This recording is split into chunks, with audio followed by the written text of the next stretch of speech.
Assalamualaikum warahmatullahi wabarakatuh. Rekan-rekan pengajar sekalian, izinkan saya kali ini untuk memberikan pengimbasan sedikit tentang ilmu yang saya dapatkan dari BIMTEK tentang AKM. Rekan-rekan pengajar sekalian,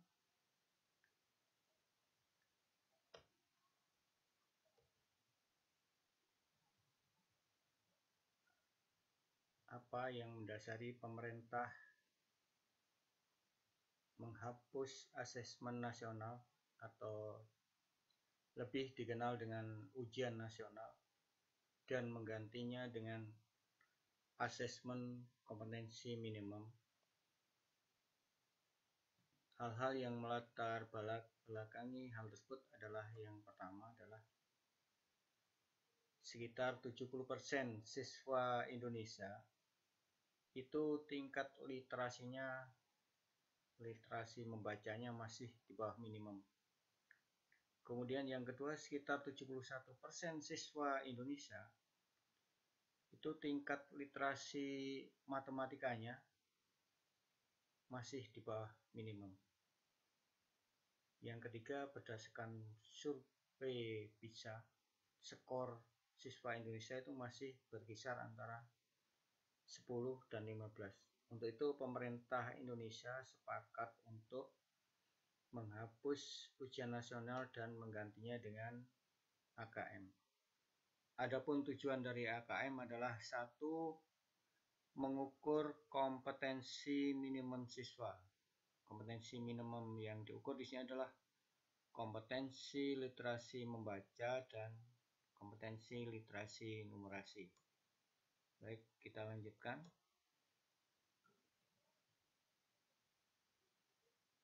Yang kedua adalah untuk survei karakter sosial dan emosional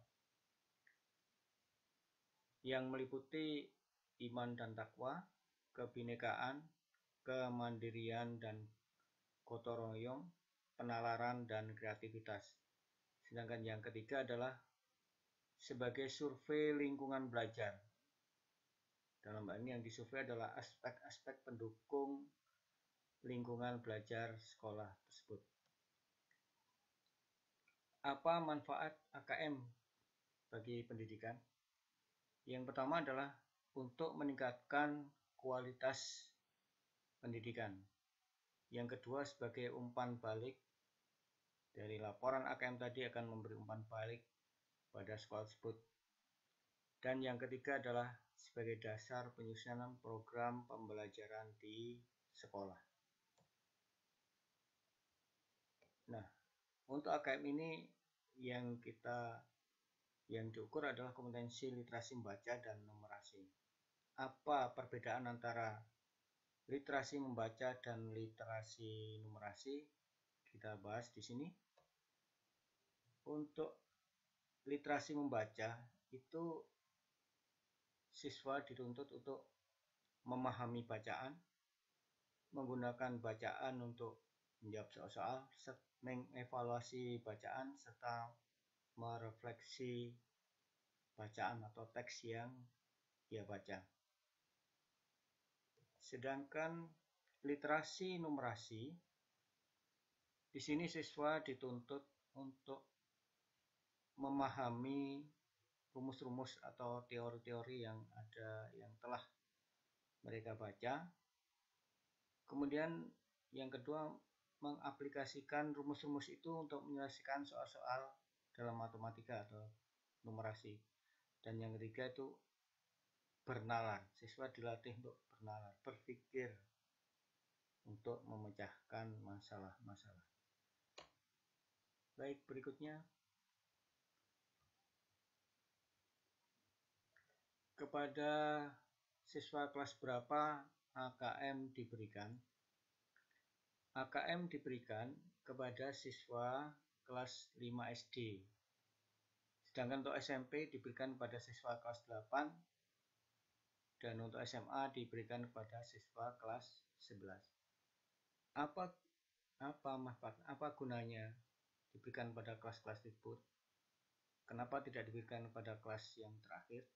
Nah, tujuannya agar siswa tersebut bisa merasakan perbaikan sistem pendidikan di sekolahnya,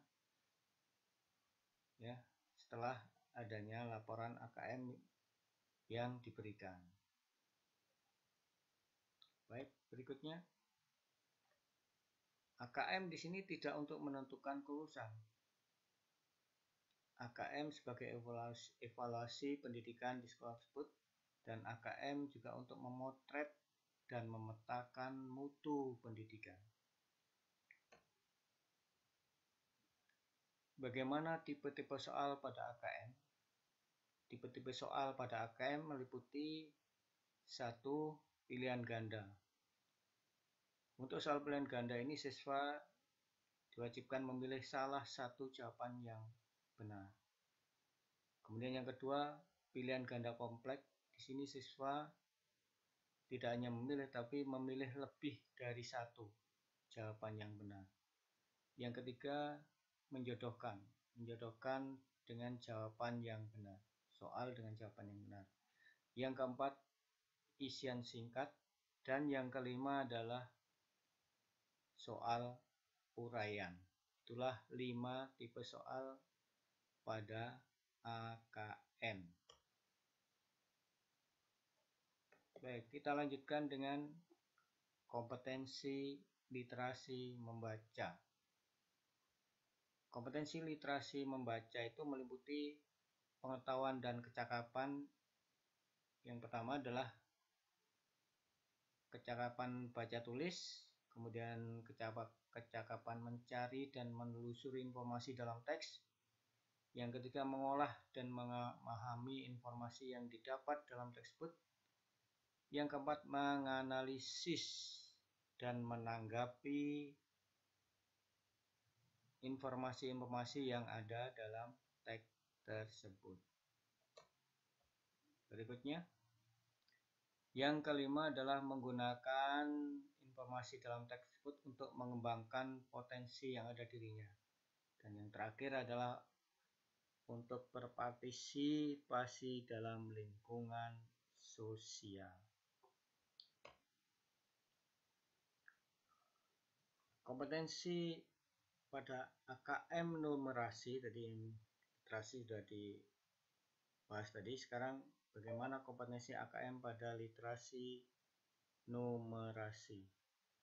Untuk kompetensi pada numerasi itu antara lain 1, konten isinya berupa bilangan, geometri dan pengukuran, data, dalam hal ini adalah data statistik dan aljabar. Kemudian untuk kompetensi kognitifnya ini meliputi pemahaman, penerapan dan penalaran. Ya, dalam hal ini kita pengembangan dalam hal matematika, ya, hitung. Yang ketiga, konteks. Dalam konteks personal, kemudian sosial budaya, dan saintifik. Jadi siswa mampu secara personal menerapkan itu dalam sosial budaya dan saintifik. Oke, berikutnya. Ada 4 level kompetensi literasi membaca dan literasi numerasi. Kompetensi literasi membaca dan literasi numerasi ada 4 level. Level yang pertama adalah level perlu intervensi. Perlu intervensi ini siswa belum mempunyai kemampuan sama sekali atau kemampuannya terbatas, baik kemampuan literasi membaca maupun kemampuan literasi numerasinya. Kemudian yang kedua, kompetensi level dasar. Di sini siswa mempunyai kemampuan tingkat dasar dalam hal numerasi, tingkat dasar dalam hal menghitung, ya, hitung dan lain-lain itu. Sedangkan untuk pada kompetensi literasi membaca siswa dituntut mampu menemukan informasi dalam teks. Level yang ketiga yaitu level cakap. Ini siswa mampu atau mempunyai kemampuan mengaplikasikan pengetahuan itu untuk menyelesaikan soal dalam mengaplikasikan kemampuan mengaplikasikan pengetahuan dalam kehidupan sehari-hari. Sedangkan untuk literasi membaca itu siswa dituntut mampu menginterpretasikan informasi dalam teks dalam kehidupan sehari. Yang keempat adalah level mahir. Di sini siswa dituntut mampu bernalar dan memecahkan masalah. Kepada literasi numerasi. Sedangkan pada literasi membaca, siswa mampu mengintegrasikan info-info lintas teks.